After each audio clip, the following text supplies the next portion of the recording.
It's time to play the show. The bell has rung, and that big show might be over. But it's time for us to bring wrestling information you can enjoy with the match predictions, analysis, the ups and downs of professional wrestling, all reaction, some beverage drinking to bring you logic on tap with your good brothers. It's time for you to look into the eyes of Howard Blues and the Mark Kidder on Beer, Blues, and BS.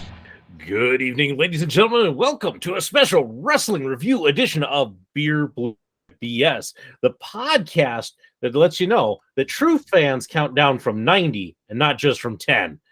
I'm your host, Howard Blues, here, as always, with my co-host, the man, the myth, the legend, the Mark Kidder. Kidder, how you doing tonight? Well, Howard Blues, I was waiting for the horn to go off so that I knew that it was my turn to talk, but we don't have time to wait for that because I'll get to that later.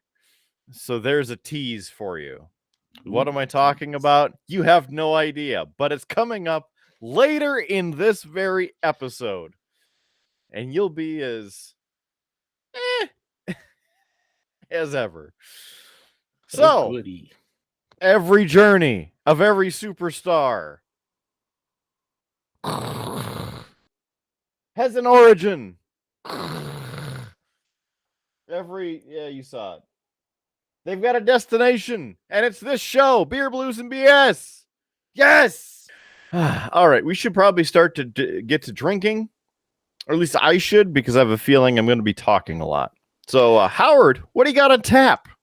Well, Kidder, you know me on these wrestling reviews. I try to keep it to something I've had on the main show before, and just because I have a bunch of these in my fridge, I'm going with Grain Belt tonight.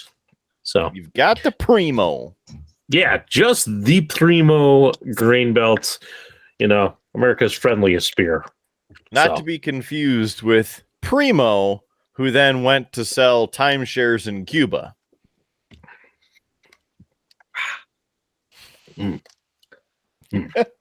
All right. Hey, this one's close and it looks tropical.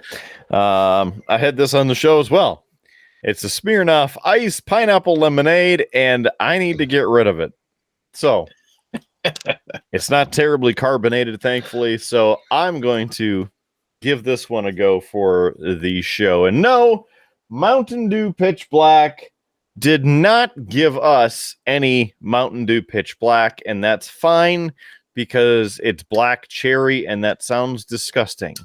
So, I suppose the whole show, the whole premise, number one, thanks for joining us. Number two, our regular show, Beer, Blues, and BS, online, beerbluesbs.com. You can watch all the past episodes, see how much fun we have doing the various things that we do and the shenanigans that we get into on this show.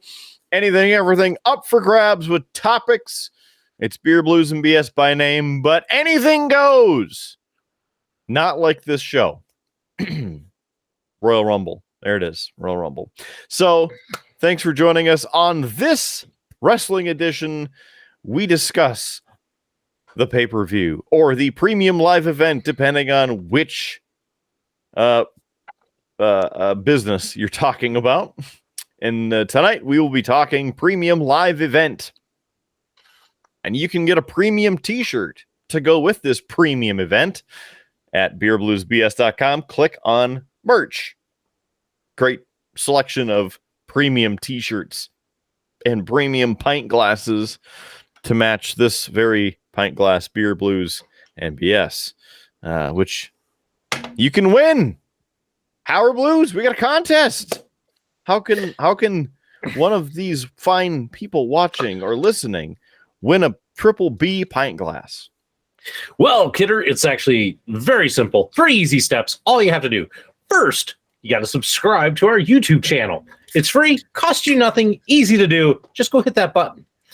The second thing that you need to do is share your favorite piece of Beer, Blues, and BS content to your Facebook page. Hey, maybe it's this video. Maybe you say these guys do an excellent job breaking down the Rumble. I got to share that with everybody.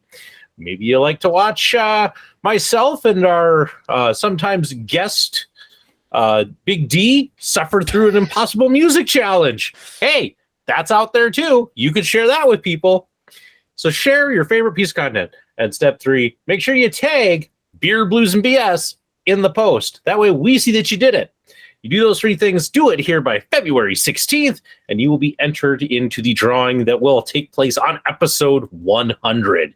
Woo! Chance to win a Triple B pint glass of your very own. Wonderful. So enter now. Do it. Do it now. And while you are watching, listening, etc., man, just grab a cold beverage, sit back, relax, listen in as we dive over the top rope, but don't get eliminated because this is Howard's favorite pay-per-view, the Royal Rumble. Woo! Yeah. Right, quick backstory for what we do here. Number 1, we do break down the premium live event as best we can. Number 2, we make our predictions. We lock them in. We get everything ready to roll before the show, at least for me, because Howard, well, like Heath Slater, he's got kids. So things happen. Can't always see everything, what's going on with the show.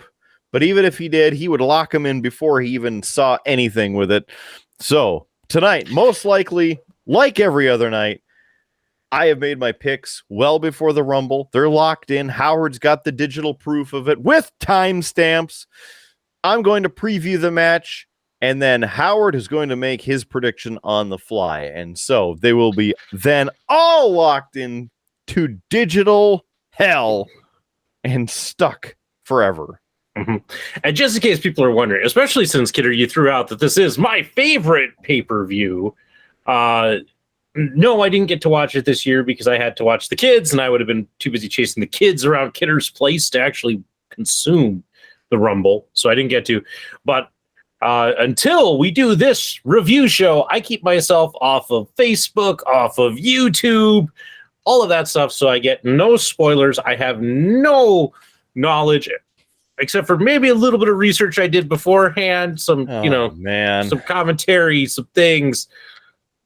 Because mostly, Kidder, it was, as you know, picking who's going to win the Rumble and, who might be a surprise entrant. Hardest damn things to do, So I may have watched a couple of like preview videos trying to get some maybe some inside. I don't know how much that helped, but that's about it. But that was all done like Wednesday, Thursday of this week. So nothing today. So been wonderful. Well, as they say, get on. Here we go. It's time for Royal Rumble 2023 and the Triple B. Here we go. So starting off, first of all, we need to talk about the graphics. We need to talk about the open. We need to talk about the music. First of all, the graphics. Pretty good. They're still sticking with the Royal Rumble theme from 2019, as you can see on my shirt. That was the Rumble that I attended in Phoenix, Arizona. It was a wonderful time. Wonderful city. Phoenix. Keep it up. Good stuff happening in Phoenix. The next piece, they did pretty good to keep that theme still rolling. Although I do have to say that I miss the old Subway theme and the older Royal Rumble logos. Howard, if you remember that, we're talking a good 8+ years ago, probably. But all the wrestlers are on the subway, and then they start fighting on the subway, and it pulls up to the station, and they kind of fall out because they're all fighting each other. Anyway, side note. So the overall theme, all right. It's in the Alamo Dome in San Antonio, Texas. And this year they had the artist Hardy and his theme song Sold Out. It's an okay song. My problem with him is that he is a country rock artist. In fact, I believe it said rap, rock, country. And not a huge fan of him to begin with, but you know what? That's fine. We'll get to that later. So the theme song there, it's okay. The introductory video is what I wanted to say. Opening video. Did not like. It was somewhat of a hearty concert. And then mixing in superstar videos and clips from episodes and things. And just not a fan. It to me, it didn't have any of that extreme buildup like years past. And truthfully, WWE has been slacking on their opening videos.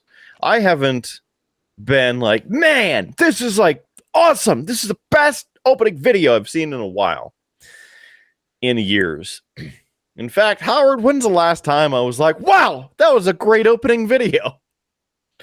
I couldn't maybe tell you an exact one, but there was one somewhat recently. And by that, I don't know that you necessarily was like quite that amazing, but it was like, yeah, it was good. It was decent, but I couldn't tell you which one. But there's been at least one in the 2 years that we've been doing this show. Mm-hmm. It's probably like Survivor Series. that was the last one. But anyway, so there's the opening setup, the opening premise for it. Right off the top of the show, after Michael Cole introduces himself and Corey Graves, they're talking about Royal Rumble, Michael Cole's favorite night in the year. And there you go, Howard. You are one and the same of Michael Cole. You're welcome. Suddenly, the music starts. And people are starting to cheer, and people are like, what? What is this? They look, as the camera shifts over to the entrance area, and it's Pat McAfee. He's back. They surprised Michael Cole and Corey Graves. So the first surprise wasn't even part of the show, really, but it was. Pat McAfee showed up. Said his plane landed about 27 to 30 minutes before the show started. So they got him in there and got him to the arena real quick. I'm okay. Note to self, scratch Pat McAfee on the list of Royal Rumble entrants. He was on my list of possible surprise entrants for the match. It's like football season's done. Pat McAfee could be back. Mm-hmm. He could be a great surprise entrant into the Rumble. Mm-hmm. Yeah, so like he's wrestled before. He has. Mm-hmm. So that's what I'm saying. Yeah. So it would have been a good pick, but okay. So scratch that off the list. He's no longer a surprise entrant. So, well, I mean, he's kind of a surprise entrant, just not to anything aside from the show in general. So. So you don't get that point. Sorry, Howard. All right. So right away, off the top of the show, bam! Men's Royal Rumble match. Whoa. Yeah. Now, keep in mind, on the kickoff, they had no matches like normal, which always scares me because they started at 7 o'clock Central, and I'm going, man, I hope this is a 3-hour show. Well, it was not a 3-hour tour. We'll just start with that. So, as the men's Royal Rumble, lots of contestants, and in fact, leading right up to before the show, within about an hour or two, they had released the 27 of the 30 men who were in the match.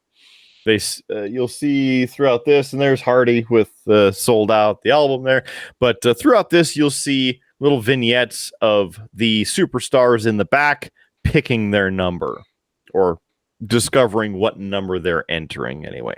So my pick for the men's Rumble is Cody Rhodes. And I also chose Cody Rhodes to be the longest survivor. And as a Surprise entrant, I chose Braun Breaker. Power Blues. Okay. Well, Kidder, I know we talked about this on the past show, and I said that there's, and I guess maybe this is the other one that we should throw out right now as a prediction. But there was the talk of The Rock being at the show. As a possibility. Just taking a few notes here. All right.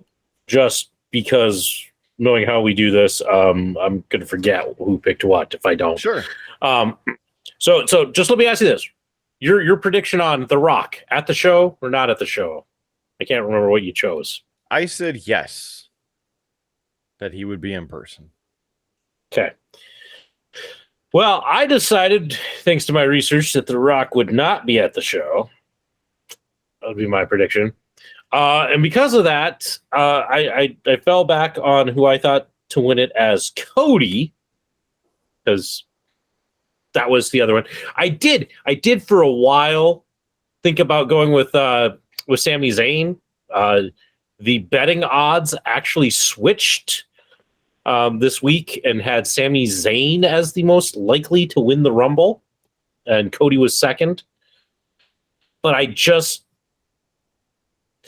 think that there's other things that they can do with Zayn to bring him into contention with Roman Reigns if they want to pull the trigger on that. They've been doing a lot of stuff with Kevin Owens. Sammy's so over right now.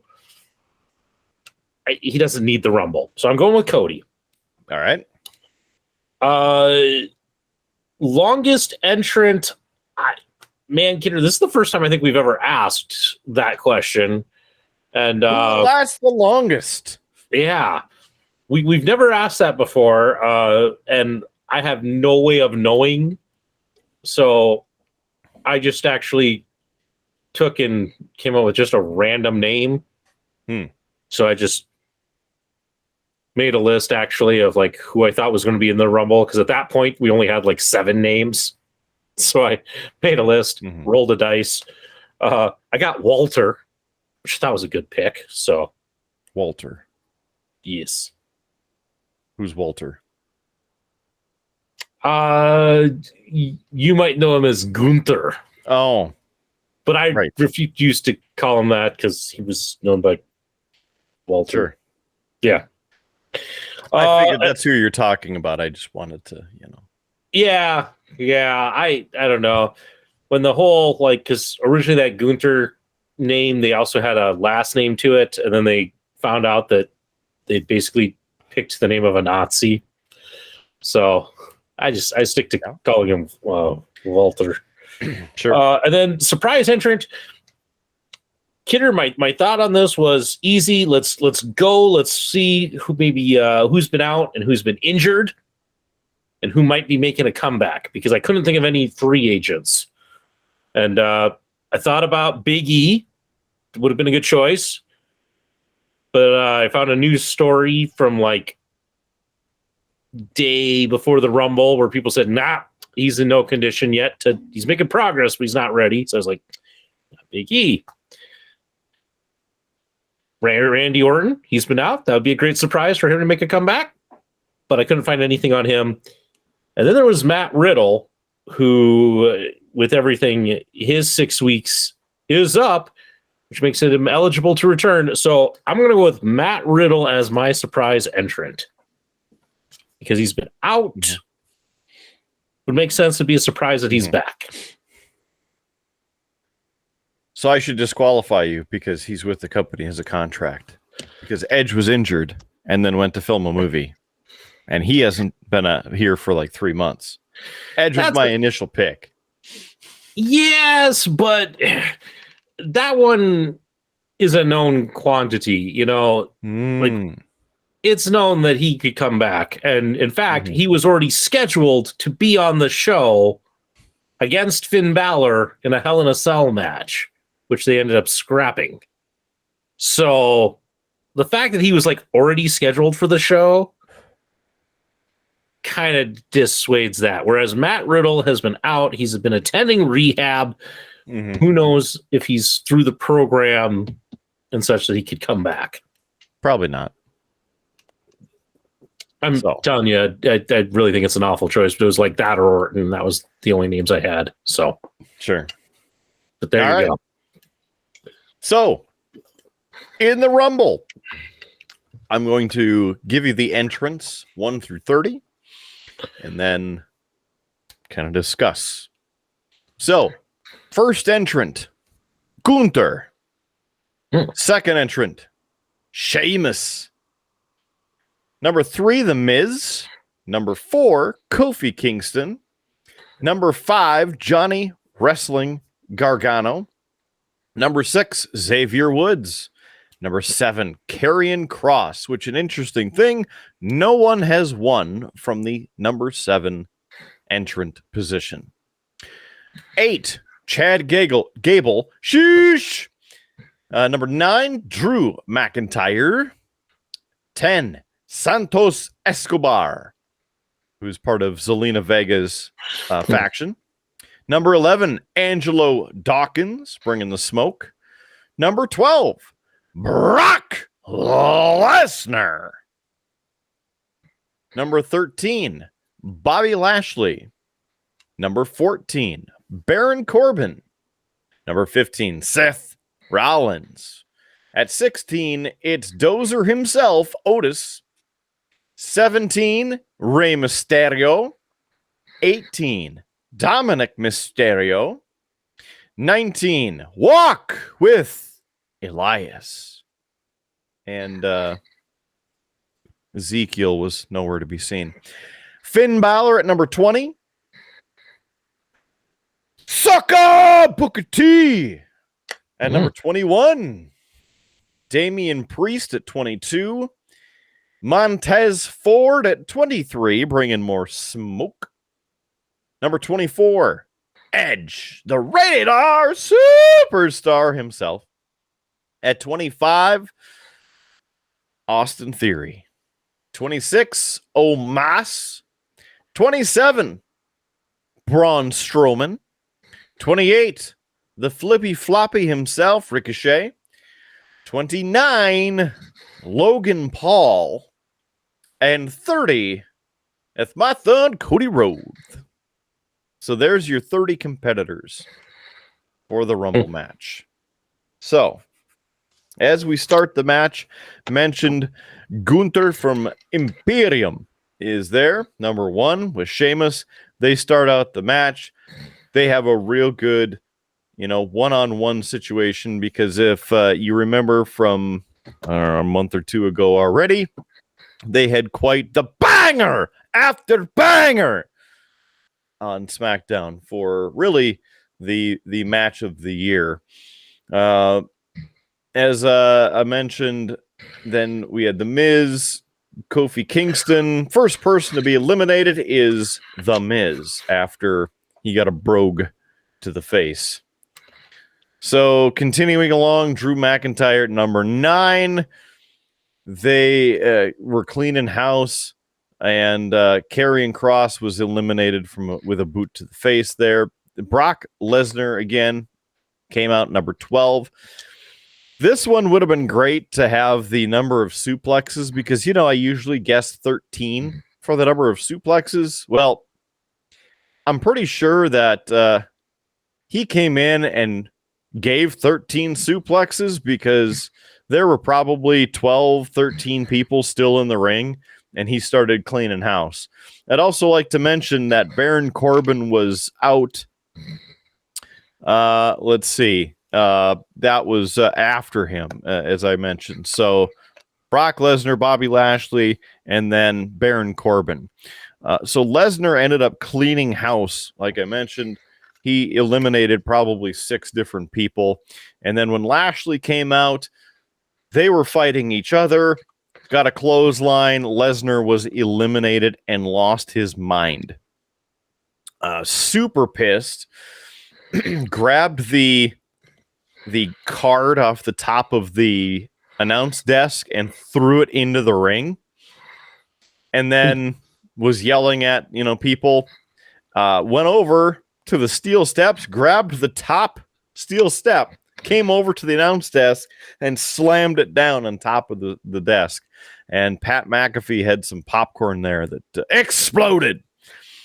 Then, as he was walking back, a bunch of officials came out. Lesnar grabbed an official and threw him over into the audience, over the barricade into the audience. And I'm like, okay. So he started walking out. Baron Corbin's music hits. Corbin's coming out, and he makes it right to where the T is, next to the ring apron and the ramp. Lesnar grabs him, F5s Corbin right on the mat. And, guess what? Corbin is, I don't know. He's dead. He doesn't exist anymore because he didn't. Somebody carried him out or something. He just disappeared. So as I mentioned, Rey Mysterio, number 17. His music hits, his Titantron is plays, and nothing happens. So then number 18, Dominic Mysterio, his music and Titantron starts playing. He comes out with Rey Mysterio's mask on his face, takes it off, looks at it, holds it in his hand, says something, and then he starts ripping the mask apart. So with that, they essentially wrote Rey off TV for a while. On Friday Night SmackDown, he was legitimately injured again. I think his shoulder, something along those lines. But they basically said, we don't know what happened, and we might never know. All right. So Booker T made his appearance, and that was a nice pop, being from Texas. Everybody went nuts when Edge came out, and then right away he went after Judgment Day, and Omos and Strowman were 26 and 27, back to back, and they had a face off basically, and Strowman ended up eliminating Omos, and I just am not a fan of Omos. I've talked about that before, so go watch our previous episodes as I talk about Omos. So Logan Paul, right away, the crowd just went nuts, but booed the crap out of him. Yeah. And then Cody Rhodes came in, and of course everybody went nuts in a positive way there.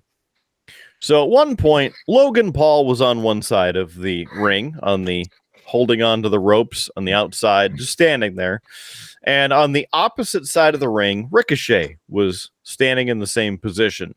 And they kind of made this like back and forth, like, you want to go? Okay, really? Like, let's do it. Both of them jumped up onto the top rope, getting that momentum and that bounce off the top rope, and came straight in the center of the ring and collided and fell like a sack of potatoes. It was nuts. It was insane, and it sounded like it really, really hurt. So more eliminations. The final four include Seth Rollins, Cody Rhodes, Gunther, and Austin Theory.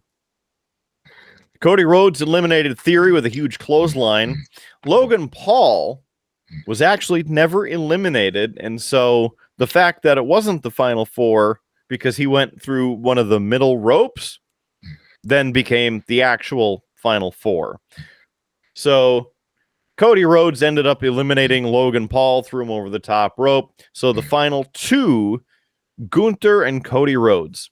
Cody Rhodes hit the crossroads, and Gunther got up. Then Cody clotheslined him over the top and eliminated Gunther, making him the winner of the 2023 Royal Rumble match.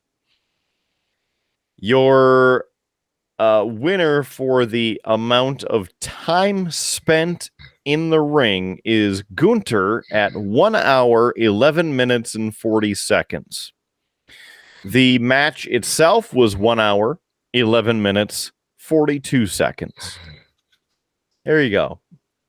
A banger of a first match. Yeah, it sounds like a pretty decent Rumble. The only thing that I would say, just kind of listening to this, I'm a little disappointed by like the surprise like entrant on this, because really it's Booker T. You know, and that's it. He's the only surprise entrant, and not that he's a bad one. It's just, I don't know. They're kind of moving further and further away from having like actual surprise entrants. I mean, they didn't really have one last year. I mean, Booker T is, yeah, I'm not a fan of it either. Because even if you're with the company, but if you've been gone for a while, then we haven't seen you and you come back. I mean, so Cena had that surprise entrance where he came in as number 30, but he was supposed to be out for like another 6 weeks. That was a big one. But yeah, they've always had, one or two kind of surprise entrances. Always kind of just fun because you're just like, oh yeah, I forgot about this person. So it looks like, as I'm doing the quick scan here, Lesnar eliminated Chad Gable, Santos Escobar, Angelo Dawkins for 3 total before he was eliminated. And Cody Rhodes eliminated Gunther. And as I scroll down, Dominic Mysterio, Austin Theory, Braun Strowman, and Logan Paul. So Cody Rhodes picks up the top spot with most eliminations for this year's Royal Rumble. All right. Moving on to the second match of the night, which you actually happen to see the preview behind my arm here. That is Bray Wyatt versus LA Knight in the Mountain Dew Pitch Black match. On this, I chose Bray Wyatt. Kidder, we talked when we recorded the podcast this week about how like I've kind of enjoy LA Knight, and I think he's an interesting guy. However, I kind of feel like a lot was made about bringing Bray Wyatt back.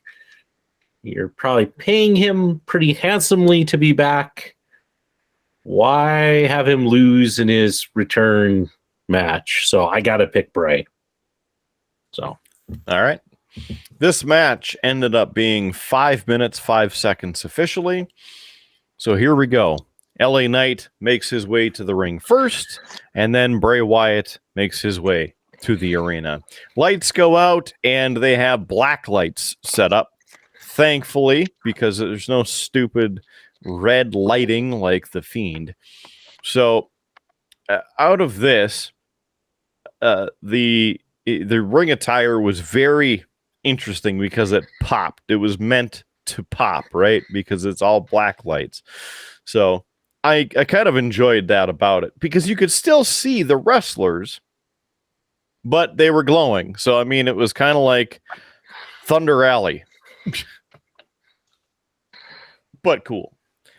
All right. So with this, it was kind of a no-holds-barred match. So they did go around, or an Extreme Rules match, I suppose you could say.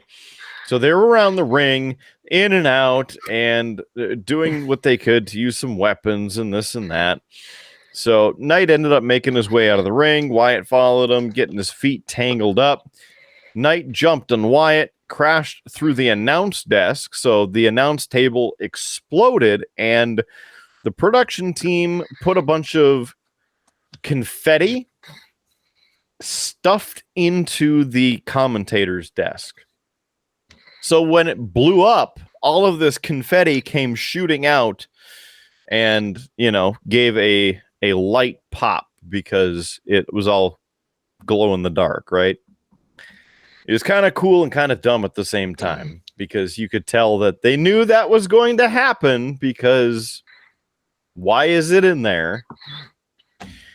So at this point, Wyatt was a little bit dazed, but this is where LA Knight found a kendo stick and starts hitting Wyatt with it, but doesn't work too well because Wyatt grabs him, hits Sister Abigail, and then 1, 2, 3.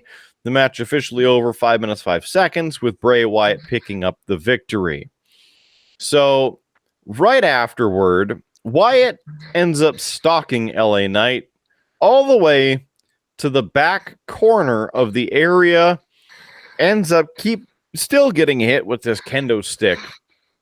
And now he has a different mask on as well, which, again, interesting.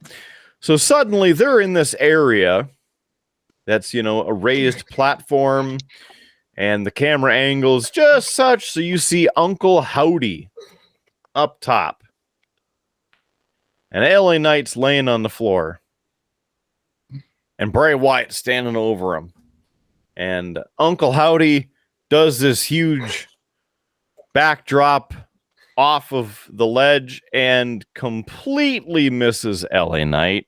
But explosions go off and everything, and then it's on fire, and they look up and you see the puppets from the Firefly Funhouse up there, and then they go to commercial break. So that part, absolutely terrible. There were some memes created about it with like LA Knight just laying there, and you can even see LA Knight push himself over to try and compensate for how far away Uncle Howdy was as he was flying. It's you could still tell it was not good.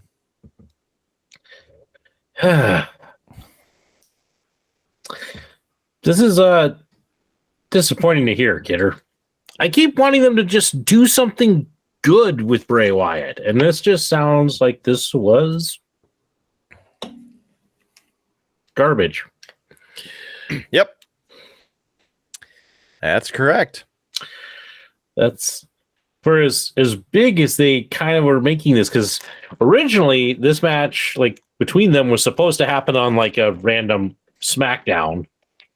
The fact that they pushed it all the way to the Rumble made you think, oh, they're going to do something big and good with it, and then it's a Blacklight Extreme Rules match that lasts 5 minutes. With a botched big spot at the end. Mm-hmm. Mm-hmm. No wonder this was second on the card.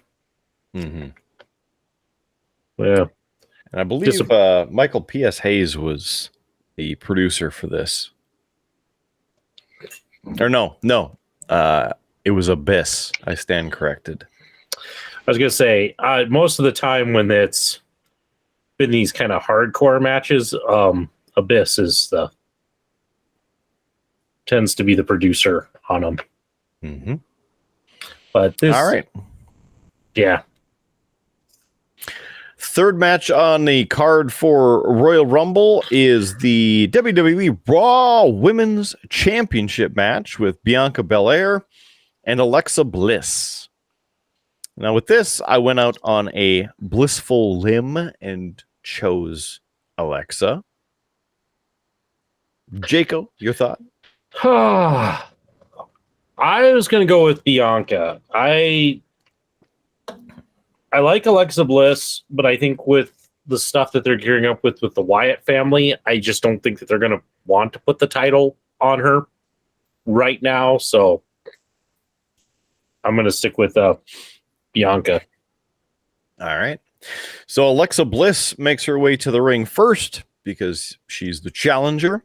I do have to admit that her theme song, which has just been remixed again, is a lot better than what it was. The past couple of versions have not been that good, in my opinion, because I really like the it's called Spiteful, I believe.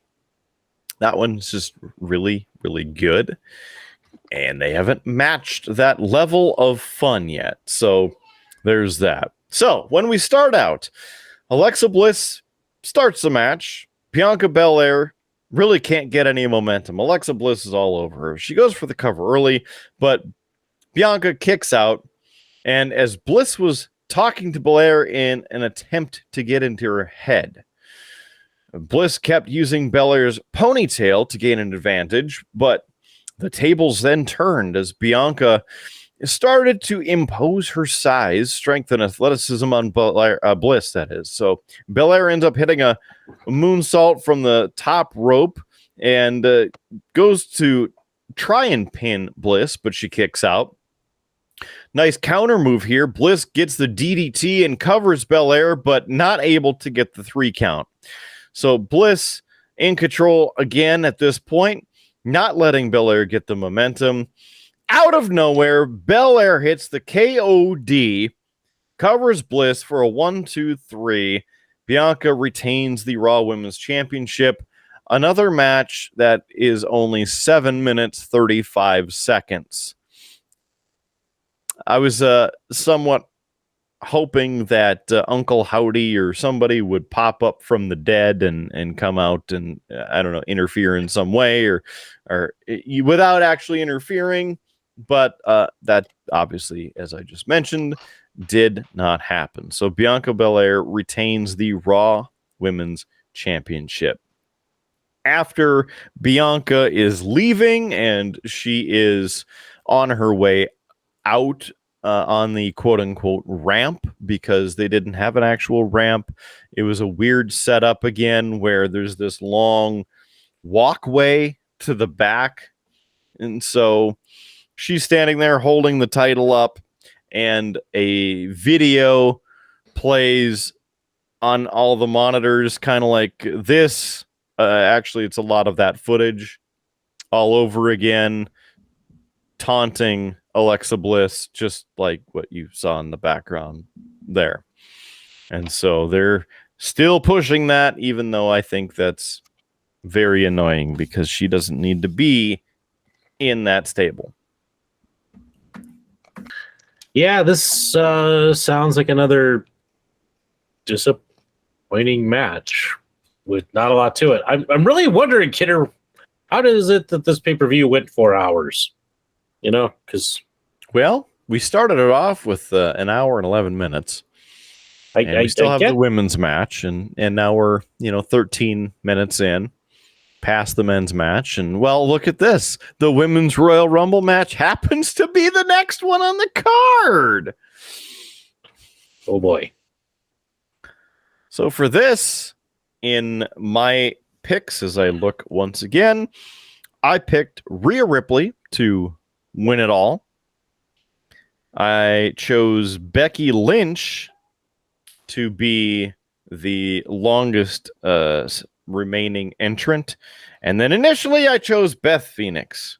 And then Howard yelled at me. And so I chose Molly Holly as a secondary. Which, in theory, I could probably make an argument. Because you talked about her on the podcast, Kidder. She works for the company. She's a trainer. Not, she's an easy pick. Easy pick. That's Molly Holly. Yeah. Okay. So who's your pick? What do you got? Well, lay it on. Not much difference in the winner. I also had Rhea.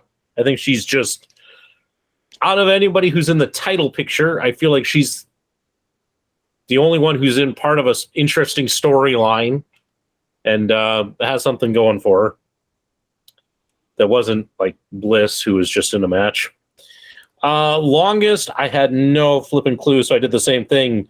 Random name generator, and I ended up with Natalia, if I remember correctly, which is a terrible, terrible pick for longest. On the surprise front, Kidder, I racked my brain about who could possibly be a surprise.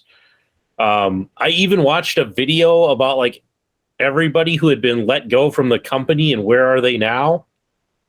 And I came up with 3 possible names. Chelsea Green, who has re-signed with the WWE, and they haven't brought her out yet. So there's one that could be a surprise. Eva Marie, all red everything. Yeah. And then the other one that I had, and I could see this one, Kidder, because of the whole bloodline thing.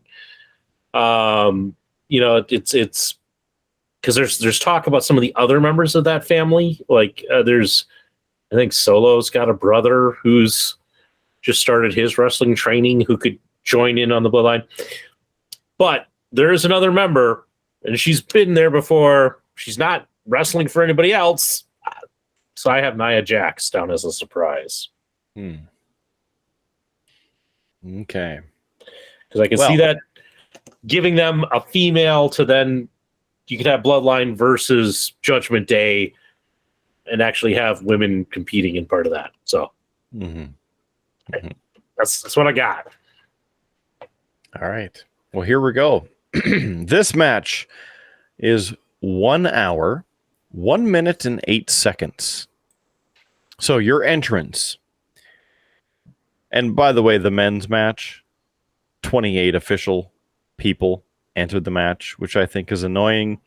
And I still think they need to go to like 40 like they had before.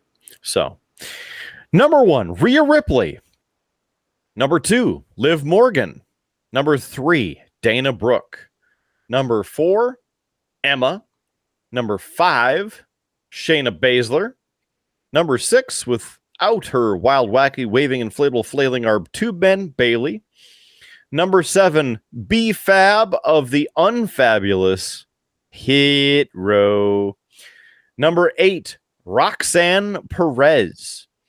Number 9, Dakota Kai. Number 10, Io Sky, because they were able to keep them separated in the naming contestants there, but next to each other.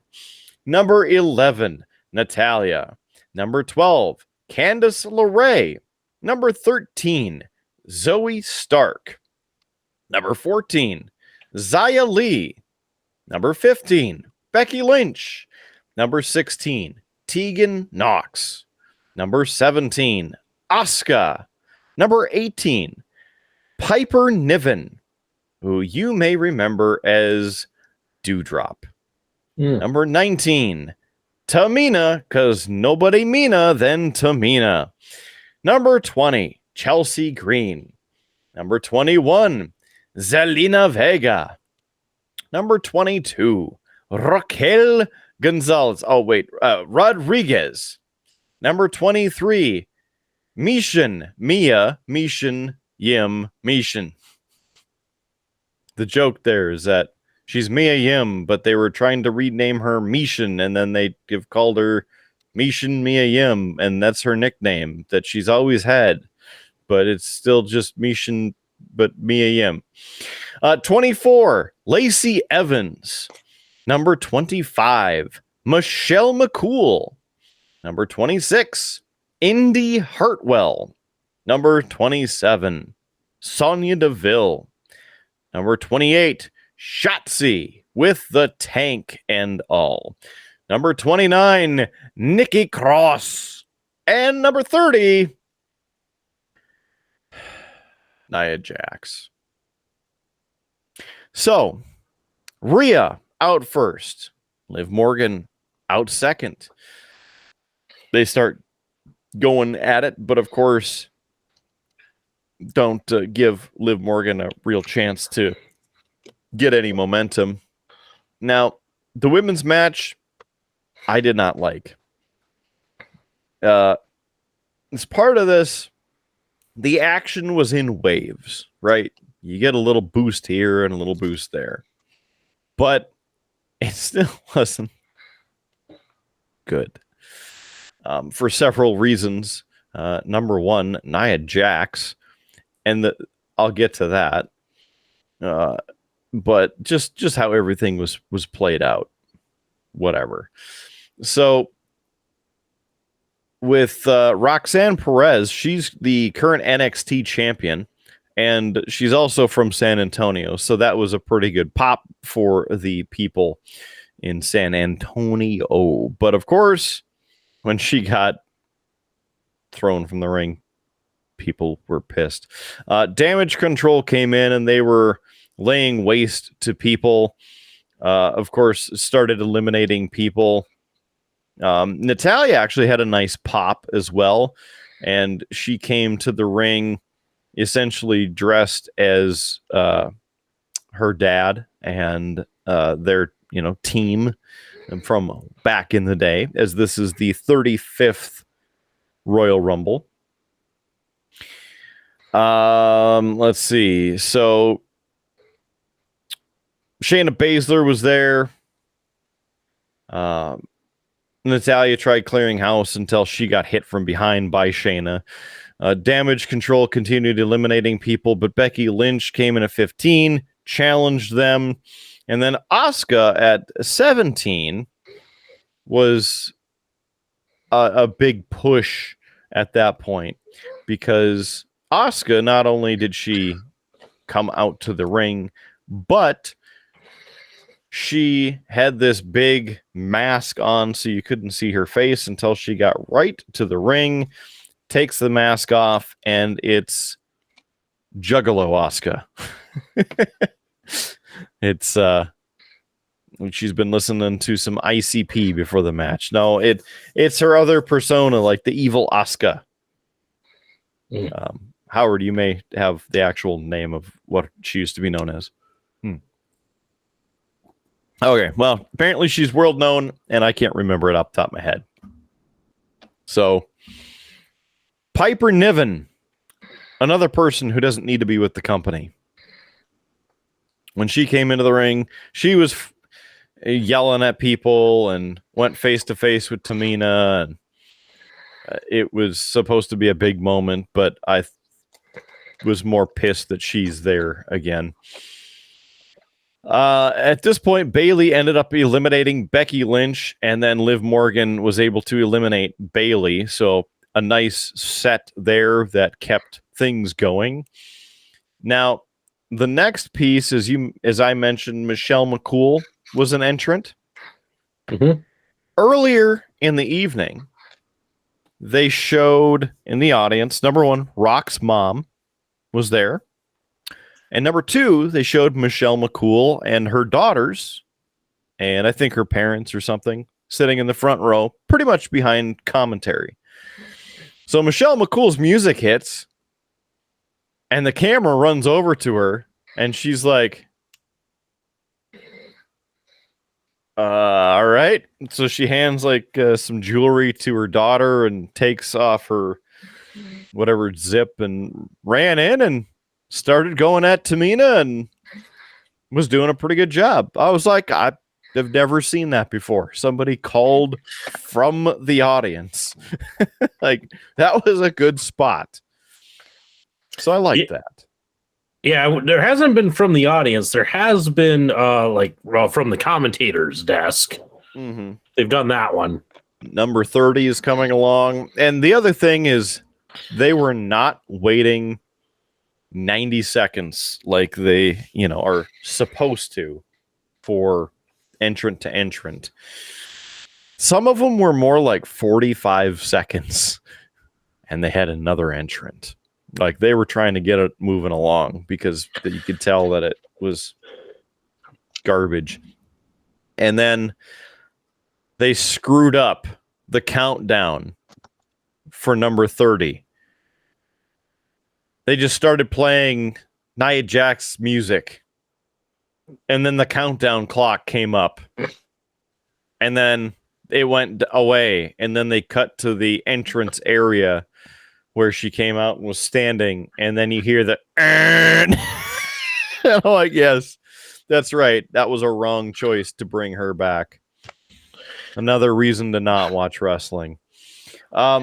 So at this point, she's in the ring and she's screaming at him, calling them all bitches and this and that. So she gets into the ring and she's like, "What? What are y'all gonna do?" And I'm like, this is why you're not supposed to be on TV, because you're super annoying and you can't wrestle and you just injure people. So Rhea Ripley's like, "Let's get her out of here." And I'm like, Let's go, Rhea. Good job. So Rhea Ripley, Nikki Cross, Asuka, and Liv Morgan, along with a few others, grab Nia Jax and shove her over the top. And Nia Jax, yeah, bitches, blah, blah, blah. And they're all, like whatever. Okay. So your final four: Rhea Ripley, Nikki Cross, Asuka, and Liv Morgan. Nikki Cross gets eliminated by Liv, leaving Ripley, Asuka, and Liv. All three of the women end up on the apron, and you know how that goes for a spot. So Asuka pulls back. She's going to spray Ripley, but Ripley ends up leaning down, sprays Liv right in the face, but then ends up getting eliminated. Okay, so now it's just Liv Morgan and Rhea Ripley still on the exterior of the ropes, and Liv is holding on to the rope but is blind from the mist and is trying to feel where Rhea is and like tries to hit her or push her or kick her or something like that, but Rhea ends up doing this pull off the ropes, grabs Liv with both of her legs, and then does a whip where grabs Liv off the apron there and eliminates her. So Rhea Ripley, your 2023 Women's Royal Rumble winner with that. I have to say that now that we have both of the Rumble matches, both Cody and Rhea were injured in some form during these matches. And so obviously we don't know what will happen here in the next few weeks, but WrestleMania is, a long enough time away where they, in theory, should be able to rehabilitate and be better. What pisses me off about Rhea Ripley winning this is about half the match, she sat on the ring steps like she was injured or tired. So not a fan of that, and the action. This whole Rumble match was just not that good. So the other longest time for the match was Rhea Ripley entering at number 1 and technically tied with Liv Morgan, because even though Liv was eliminated, that's when the match ended and that's when the match began. So technically both Liv and Rhea had 1 hour, 1 minute and 8 seconds, but Rhea wins, and so however you want to work that out. I don't have to worry about it because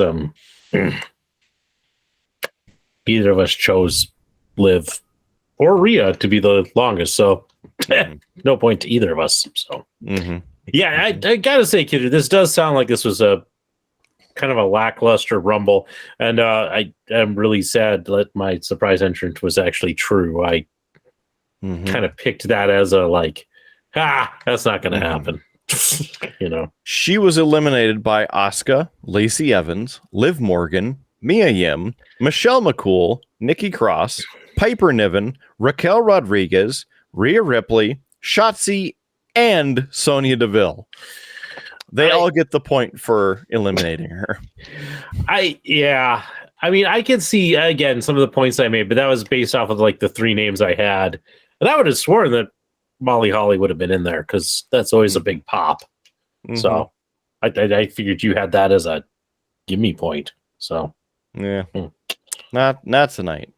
Yeah, Liv, if you count, the mass elimination there, Liv ended up getting 3 eliminations, and Rhea Ripley with 1, 2, 3, 4, 5, 6, 7. And then Bailey, Dakota Kai, and Io Sky as a collective with 1, 2, 3, 4, 5. No, 4. And then Dakota Kai had an extra one. Io Sky had an extra one. So, and then Becky Lynch with 2.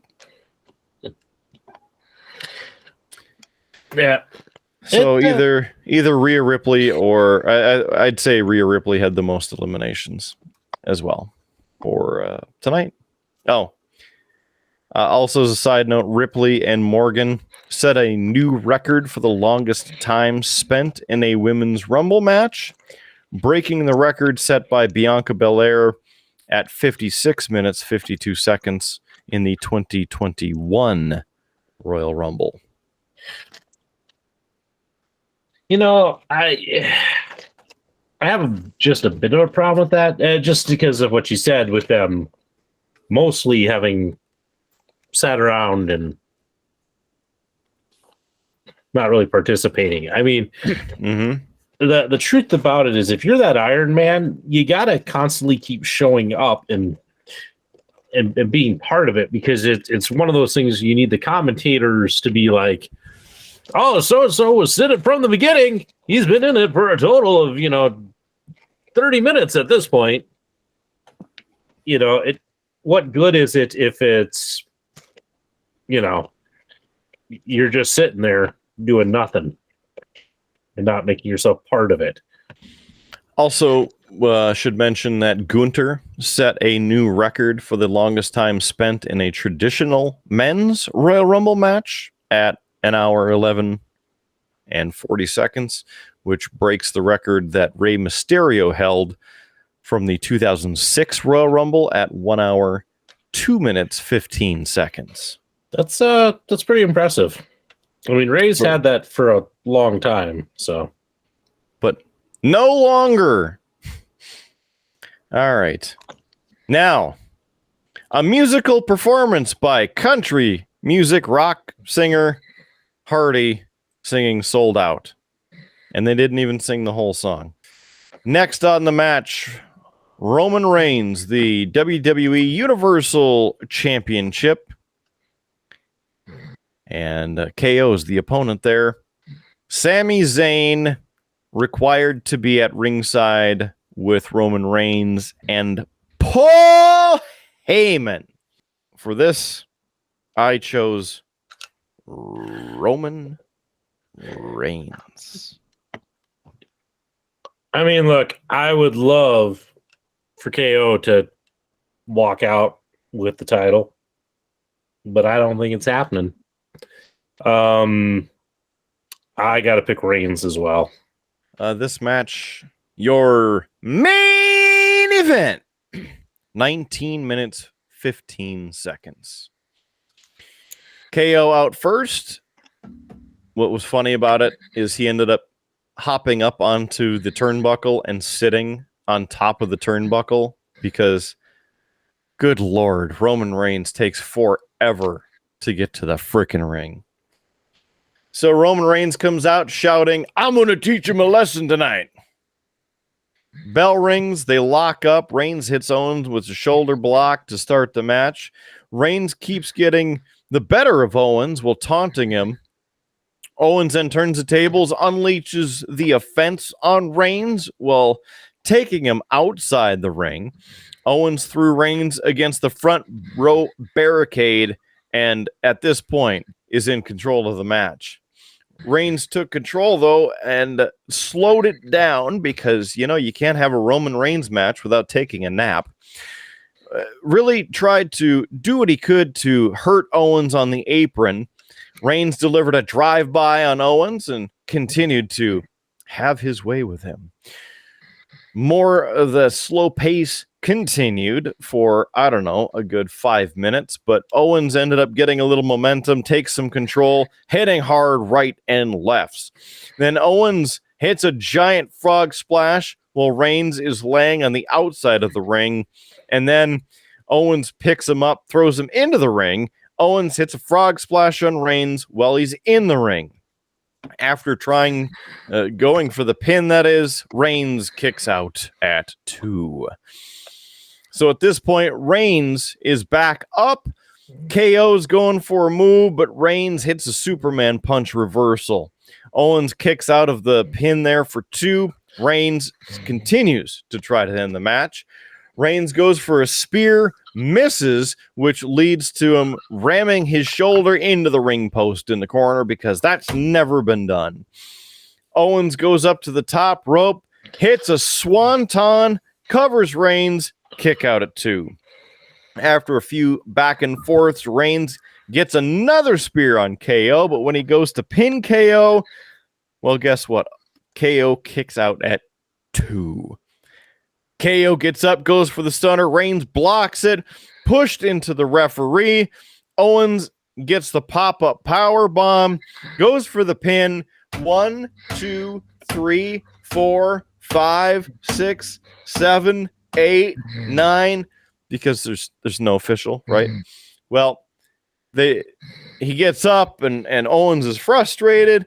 Well, Reigns gets up, low blow to KO, which of course the official didn't see, even though there's a flock of zebras in the back watching for when they're cued to come out. So they're both on the mat. Reigns yells at Sammy to get a chair. Sammy reluctantly gets a chair, throws it into the ring. Reigns turns around and KO gets a huge stunner. But when Owens goes to cover him, Reigns ends up kicking out at 2 once again. They get up. Reigns hits the Superman punch again, and then another spear. Owens again gets out of the cover there for a 2 count. And now Sami Zayn is over pleading with KO because KO is just toast. Well, this is outside the ring. KO gets up, and Roman Reigns does the other move that is never, ever done, which is spearing him through the ringside barricade into the timekeeper area. I despise that. It's overdone. So, Reigns grabs him, picks him up, throws him into the ring, hits another spear, covers Owens for the 1, 2, and 3. Roman is still your undisputed WWE Heavyweight Champion of the world. And again, that is 19 minutes, 15 seconds. So after the match, the Bloodline, they come out, i.e. Jimmy and Jey Uso and Solo Sikoa, because they were told to stay backstage for the match. Roman asks Paul Heyman for 2 sets of handcuffs, and they handcuff KO to the ropes. Reigns is going to hit him over the head with a folding chair, but Sami Zayn gets in the way, intervenes, and tells Reigns that Owens has had enough, doesn't need to be attacked anymore. Reigns starts screaming at Sammy, gives him the chair and says, you need to hit him with the chair, then prove your loyalty to the Bloodline. They're yelling at him. Sammy hesitates. Reigns starts yelling at Zayn, pointing out how much that Reigns and the Bloodline have done for Sami Zayn, elevating his career.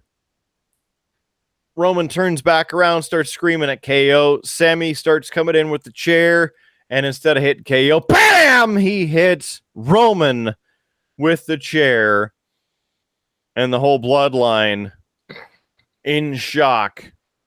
So then Jimmy and Jey and Solo start beating down Sami Zayn for a bit. Jey ends up leaving the ring, and Roman gets up, rips the shirt off of Sammy, and they take it back.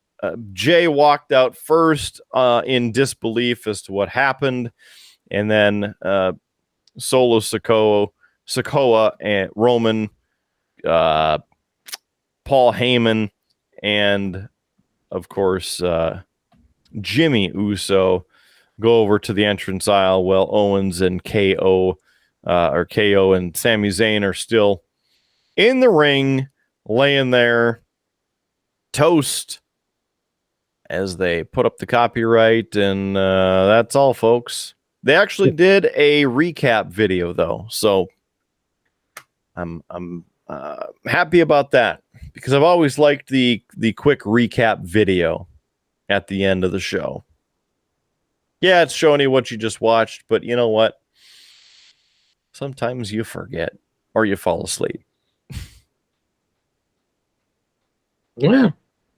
Well, it sounds like actually a pretty good match between Reigns and Owens, but those two have had excellent matches, and I'm excited to see where this storyline goes, Kidder. They have a big show coming up in Montreal, so Sammy and KO on the same team. That's going to be a huge pop when they get to Montreal. Yeah, and I wouldn't be surprised if we're not seeing KO and Sammy versus the Bloodline at Mania. Maybe even a change for the tag team championship. Yeah, I think that's what they're building towards, which I think will be definitely a good match. So, yeah. And the only reason that Roman match was good is because KO was in there. Yeah, I mean, Reigns, especially in this heel persona, is wrestling at a very particular type of style to his matches, that slower pace. And that can be fine, but you need the right person to play against that. And KO has done a nice job with that. So sounds like that was probably the best match. And Kidder, I think the only one that was really kind of screwy. So is that our DraftKings screwy finish of the night? That sure is there, Howie Blues. Here it is. Yep. One of these days they'll maybe pay us to do that. But next thing we know, we'll have to do the shucky ducky quack quack moment, sponsored by DraftKings. But we don't have a graphics team to make the duck animation, so yeah, we'll skip that one for now. Yeah. Well, any final thoughts about the Rumble, Kidder? For it being high on my list for favorite matches, it wasn't as good as what I would have liked it to be. In fact, as we continue into the future, it makes me want to go back 15 years or so and watch some of those matches instead, because I get more enjoyment out of those for whatever reason. And the other thing, they need to bring back the 40 wrestlers.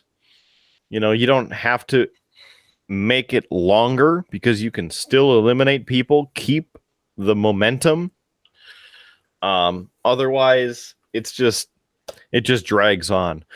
The other thing that I forgot to mention during the men's Rumble is Kofi Kingston was eliminated immediately after Xavier Woods, but he wasn't supposed to be eliminated because Xavier was eliminated and was setting up the chair and whatnot for the big spot so then he could try and, jump on the chair or whatever. But Gunther threw him out wrong, and it looked like he smoked his head on the announce table and off the chair, and it just looked horrible. So hopefully Kofi is okay. That's the second year in a row that they've kind of botched the Kofi saves himself spot. Yeah. Other than that, I think that's about everything. Yeah. Well, maybe one of these days I'll get to check out the Royal Rumble matches. But otherwise, Kidder, you've been talking for quite a while, and as is tradition on these wrestling reviews, allow me to bring this show to a close with a healthy dose of cheap plugs. Okay. Yeah. So you can start off by finding us at our home in cyberspace, beerbluesbs.com. That's right. It is our homepage. It has links to where you can find the show. It has a little bit about us. Hey, it's even got a spot where you can buy us a beer. That's right. A cool, tasty beverage. Maybe as good as a grain melt. Or more than likely something not that's going to probably kill us, like this Apocalypse IPA. More on that to come for you viewers in the future. Also there, while you're there, hey, click on the old merch button. Buy yourself some merch. That's right. We have some great merch out there. Everything from witty sayings, things that have been said on the show, to, things that are purely created to troll some of our friends. It's all there. And you can find it on a wide variety of products. So, again, make sure, click on that merch button, buy yourself some merch. Hey, you want more than just the podcast and that? Well, you should keep an eye on our other places where you find the show, such as YouTube. Because not only can you see our happy, smiling faces like this, get episodes that have all sorts of wacky edits, thanks to our editor, Future Howard. But every now and then, there's special content that drops only to YouTube. So make sure you check that out so you see everything we're up to. Also, check out our Facebook page. Kidder's been known to post some extra stuff there. Me on occasion, mostly Kidder. And, Kidder, being the social media guru of the Triple B, has even got us on the old Instagram, which is good, because if it was left up to me, I wouldn't do it, because I don't understand how Instagram works. That's right. I'm the old crotchety man on this show. But we're on Instagram, too. Hey, say maybe you're going on a trip or traveling and, man, you can't sit down in front of YouTube and watch the show. Don't worry, you can still take the Triple B with you. Well, that's right. This show originally started as an audio podcast, and we still put these out on pretty much every audio podcasting service there is. So whether you like to listen to your stuff on Spotify or Apple Podcasts or Google Podcasts or iHeart Radio Podcasts, whatever the hell their service is, Stitcher, who knows? Hey, just look for the Triple B. You can download the episodes. Take us with you. We're a great listen to while you're on that long car trip or plane flight or wherever.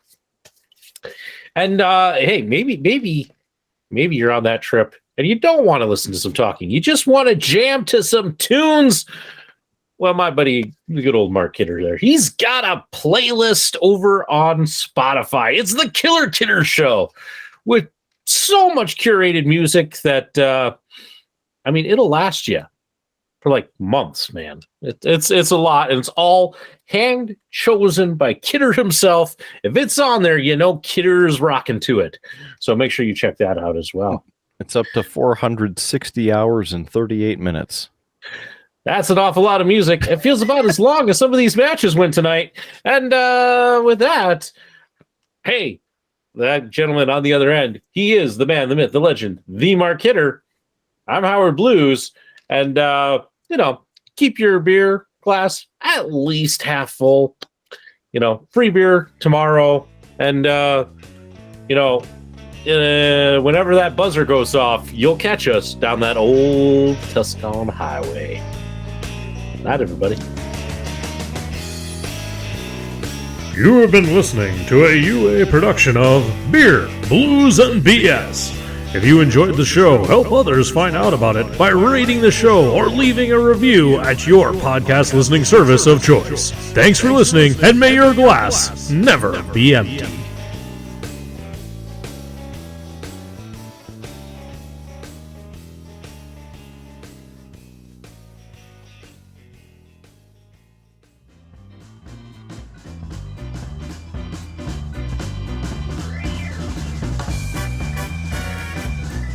UA Productions presents A Glimpse Behind the Curtain.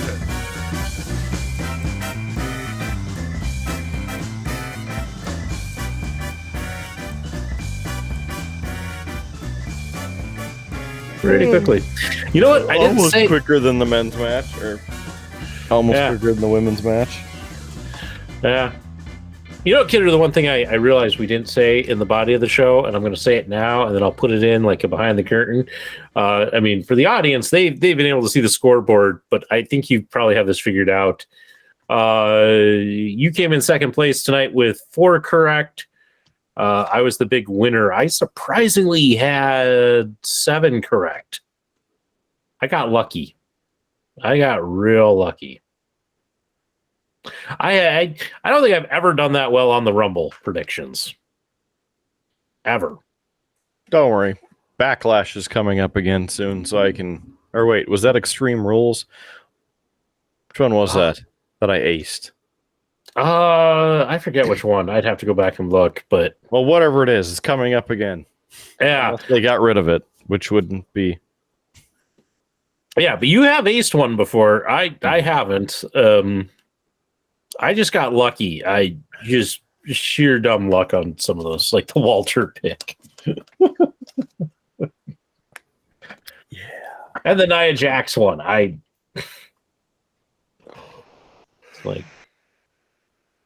It's like it's gonna be one of these.